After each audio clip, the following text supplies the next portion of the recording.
Assalamu alaikum bandiraɓe heɗiɓe. Amin calmina on e inde Allah jom jam o.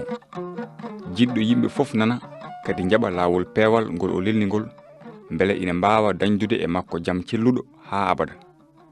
Amin belti e ko min mbawi artude hande jokkande on yewtere mon lawol peewal. E daari annabaɓe ɗi gila fuɗɗode ha hande jangaten ko e deftere adinde e haala Allah nde, deftere wiyetende Tawreta. E yewtere men ɓennude he en jangino ko faati e annabi Yakuba tanum Ibrahima. En jiino no Allah rokkirno Yakuba inde hesere hono Israila. Yakuba firtata ko puntowo kono Israila firti ko cippirɗo e Allah.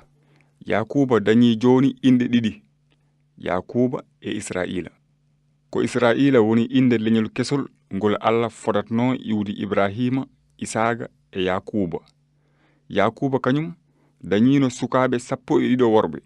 Ko e ɓen sukaɓe 12 bani Israila en jalti woni leñol ngol ganduɗa ko hen dandowo o jogorno yaltude.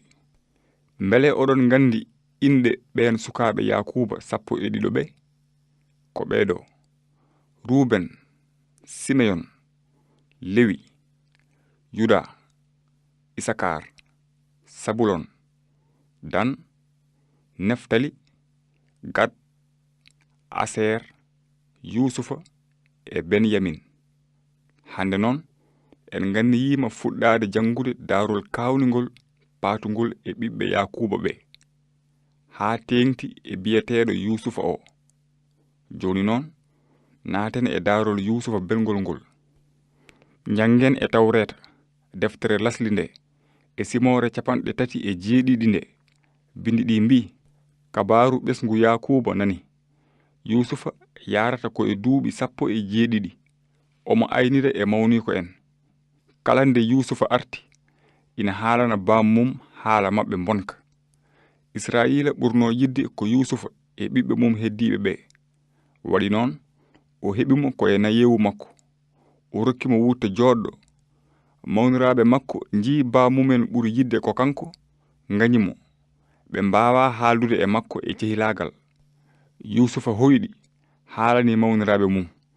Ɓe ɓeydi kadi añdemo. O wiɓe, keɗoɗe koyɗol ngol jiimigol. Gonnoɗen koye haɓɓude bahe bele nder gese. Waram ummi dari, bahe mon taarinde ngoni e sujjande nde. Mawniraɓe makko ɓe mbimo, jiɗɗa wiide ko ma won lamɗo, laamoɗa min? Ɓe ɓeydi kadi añdemo sabu koyɗi makko e haalullaji makko. O hoyɗi kadi koyɗol gongol. O haalani ɗum mawniraɓe makko. O wi, mi hoyɗi kadi nange e lewru e koode 12 ina cujjanami. O haalani ɗum baaba makko e mawniraɓe makko. Baaba makko felimo wimo, ngol koyɗol ko firti? Mate min jogori ko arde min e nene ma e mawne en min cujja e leydi e yeeso ma. Mawniraɓe makko jogi e makko kiram, kono baaba makko reeni ko wiya e ko waɗa ko. Mawniraɓe Yusufa jehino Sikem aynoyde ornde baaba mumen. Israila wi Yusufa, mawne en nana gayna ornde nde sara Sikem, armi nelmato mabɓe. Yusufa wi, mboɗoni? Israila wimo, yahanam to mabɓe, ƴewanami so aɓe celli, so tawi jawdi ndi ina hisi, garta kalanami. Yusufa abbi mawnum en tawi ɗumen dotan. Ɓe coynimo to woɗɗi hade makko yettade ɓe. Ɓe ngoni e fewjude no ɓe mbardimo. Ɓe ngoni e wiide e hakkunde mabɓe, joom koyɗi o nana ara, mbarenmo, mbiyen ko mbarodi ladde warimo, ƴeewen ko koyɗi makko ɗi jogori wontude. Ruben nani ɗum, dandimo e juuɗe mabɓe. O wi, woto mbarenmo, woto dufen ƴiƴam, beddoɗenmo e nder nduɓundu wondu e nder jeerende. O yinno ko dandudemo e juuɗe mabɓe. O nawtamo to baaba makko. Nden Yusufa yettimo to mabɓe. Ɓe ɓorti wutte mum joɗɗo mo ɓornino o. Ɓe jaggimo, ɓe beddimo e nder ɓundu he. Ɓundu ndu ko meeru, ndu ala ndiyam. Ɓe njooɗi, ɓe ngoni e ñamde. Ɓe ɓamti gite, ɓe jii gorol geloɗi Ismaila en ina gummi Galat. Geloɗi mabɓe ina ndimda ɗacce e boom hono nebam cellinojam ñawɓe, e mir hono ɗaccere lekki are beewi urde no feewi. aɓe nawa Misra. Yuda wi mawnum en, holko dañaten e warde miñiragel men wondude e suudu ƴiƴam mum? Jeeyen mo yimɓe leñol Ismaila, woto memen mo, ɓayre ko miñiragel men ko ƴiƴam men. Mawniraɓe makko njaɓi ko haali ko. Nde julankoɓe Madiyan en ngari, ɓe ƴeŋtini Yusufa e nder ɓundu he. Ɓe njeeyi ɗum buuɗi nogas kaalis daneejo yimɓe leñol Ismaila. Ɓeen nawi mo Misra. Ruben arti e ɓundu he, tawani ɗon Yusufa, seeki comci mum. O rutti to miñiko en, o wi ɗumen, cukalel ngel ala toon, min holto kuccumi? Ɓe ƴetti wutte Yusufa, tawi ɓe mbari ndamdi, ɓe moddini ɗum ƴiƴam. Ɓe neldi wutte o baaba maɓɓe. Ɓe neli e makko, ko ɗum ɗo min jiiti, ƴeew so tawi ko wutte ɓiye walla ala. Yakuba heɓtini wutte o, wi, ɗum ko wutte ɓiyam, mbarodi ladde warimo, ndi silkitimo. Yakuba seeki comci mum, haddi saak, woyi ɓiyim ko juuti. Ɓiɓɓe makko fof, worɓe e rewɓe, ngari ina mbaajomo, kono o sali waaju maɓɓe. O wiɓe, ko mami woya hami abbo ɓiyam to mayɓe. O woni e woyde ɓiyiko. Yusufa nawa Misra. Potifara, Misranaajo batula Firawna mawɗo dadiiɓe renoɓe galle mum o, soodimo e yimɓe leñol Ismaila, addunoɓe mo toon ɓe. Joomiraaɗo o wondi e makko, ko waɗi fof moƴƴa. O hoɗi e nder galle kalifa makko, Misranaajo o. Kalifa makko o yi joomiraaɗo o wondi ko e makko, ina moƴƴina kala ko ƴetti, horsinimo no feewi, takkimo e sara mum omo liggano ɗum, waɗimo kadi mawɗo galle mum. Gila Potifara waɗimo mawɗo galle mum, joomiraaɗo o jippini e mum barke sabu makko. Barke joomiraaɗo o jippi e kala ko jeyi e galle he e gese he. O itti kala ko jeyi o waɗi e juuɗe Yusufa. O toppitaaki hay huunde e galle he so wonaa ñaamde makko. Yusufa ko moƴƴo mbaadi jom lamɗam.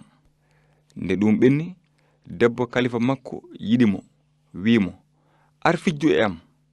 O sali, o wi debbo o, ko min kalifa am resndi ko woni e galle ko fof. O meeɗa yiide e am ko boni. O hoolimami, o waɗi e juuɗam jeyi makko fof. O ɓuranimi mawnude e nder galle he. Alaa ko haawanimi e galle he.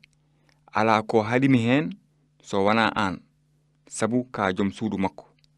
Holno mbaawiranmi wadde bonande waande noon, mi bakkudina kadi faade e Allah? Alaa fof no haaldirani e Yusufa, ñalawma fof. On heɗaki mo. O sali laldade e makko, hay wondude e makko. Waɗi ñalawma gooto, nden o ari e nder galle he omo liggoo, tawi hay gooto e yimɓe galle ɓe alano ɗon. Debbo o jaggi e wutte makko, wiimo, ar fijju e am. Yusufa dogi, woppi wutte mum e juuɗe makko, fay boowal. Nden debbo o yi o woppi wutte makko e juuɗe mum, dogi fay boowal kañumne. Noddi yimɓe galle ɓe, wi ɗumen, on jii o addani en ɗo neɗɗo bara huuta say. O ari e am, o wi omo fijja e am, ngullumi doole. Nde o nani mi wulli doole, o woppi wutte makko e sara am, o dogi o fay boowal. Debbo o ƴetti wutte o, fawi ɗum e sara mum, haa jom galle mum arta. Nden jom galle makko arti, o haalani ɗum, o wi ɗum, maccuɗo ma bara huuta mo ngadduɗa o ari fijjude e am. Nden mi wulli tan, o woppi wutte makko e sara am, o dogi o fay boowal. Potifara nani ko jom suudu mum wi ɗum e maccuɗo mum ko, naati fitina mawɗo. O jaggi Yusufa, o waɗi ɗum e kaso mo laamɗo o waɗatno sokaaɓe mum o. O soka ɗon. Joomiraaɗo o wondi e Yusufa, jippini e mum moƴƴere mum. O waɗi mawɗo kaso o yiɗi Yusufa. Mawɗo kaso o ardinimo sokaaɓe ɓe. Hay huunde alaa ko waɗete e nder kaso he so wonaa tawa ko kanko waɗi. Mawɗo kaso o wondaaka ko ɗaldi Yusufa ko ni, sabu joomiraaɗo o wondi ko e makko. Kala ko Yusufa waɗi, joomiraaɗo o moƴƴina ɗum. Ko noon daarol Yusufa ɓi Yakuba fuɗɗori. Eɗen mbaawi tongude ko jannguɗen hannde ko e ngol ɗo konngol. Yusufa yinno ko peewal, añno ko oñaare. Tampere kaso ɓurannomo mbelemma e nder bakkat. Ko ɗum waɗi, nde jom suudu kalifa makko noddimo mbele omo fijja e mum, Yusufa sali, wiimo, holno mbawiranmi wadde bonande wane noon mi bakkudina kadi faade e Allah? Yusufa ina anduno wawa rendinde dewal Allah e bakkat. Yusufa rokkino Allah ɓernde mum fof. Ko ɗum waɗi o yiɗi ko feewi, o añi ko ooñi.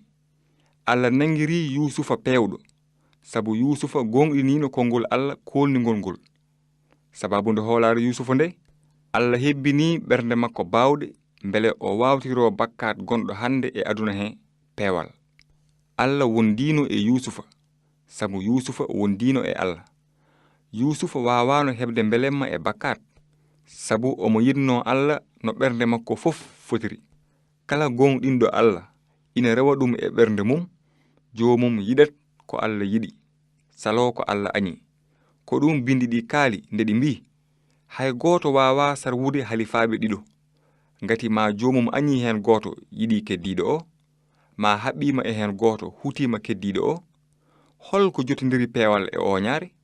Holko rendini annore e niɓɓere? Allah ko annore, niɓɓere ala e mum. So en mbi eɗen kaɓɓi e makko tawa gurɗen ko e niɓɓere, en peni te gonga ala e golle men. Wonduɓe e Allah tigirigi ɓe ko gonɗinɓe konngol Allah ngol ina ndewa ɗum, kono ɓe gondani e Allah ɓe ko bakkat fawi e dow mumen. Ina wawi tawi aɓe ɓorno wutte diine tan, kono ko e bakkat ɓe cosi. Bakkat fawi ko e dow maɓɓe, wawti miijoji maɓɓe, ɓerɗe maɓɓe, haala maɓɓe e golle maɓɓe fof. Ina wawi tawi aɓe jogi yidde wawtade bakkat, kono ɓe mbawa sabu ko bakkat ɓuriɓe doole. Ɓe ngala e ɓerɗe maɓɓe bawɗe ruhu ceniɗo mo Allah rokkata kala gonɗinɗo konngol mum ha jaɓi lawol dandore ngol o lelnigol. An keɗiɗo hande, mbele Allah rokkima e bawɗe mum? Mbele a jaɓi kabaru Allah moƴƴo o patuɗo e dandowo bawɗo lawƴude ɓernde ma e kala bakkat? So ɗum ala, mbele ha joni bakkat ko e ma fawi? Bindi ɗi mbi ɓattoɗe Allah ɓatto on, bakkodinoɓe coɗoɗe e bakkatuji mon, naafigeji laɓɓine ɓerɗe mon, jankinoɗe e yeeso jomiraɗo o ɓamta on. Bandiraɓe, on jarama sabu keɗogol mon. E jangde men arore so Allah jaɓi ma en jokku e darol Yusufa ha jiyen no yaltiri kaso, no ngabbiri ha woni mawɗo leydi Misre fof. Yo moƴƴere Allah won e mon, kadi miitoɗon no moƴƴi e konngol Allah bingol Allah ko annore, niɓɓere ala e mum. So en mbi eɗen kaɓɓi e makko tawa gurɗen ko e niɓɓere, en peni te gonga ala e golle men.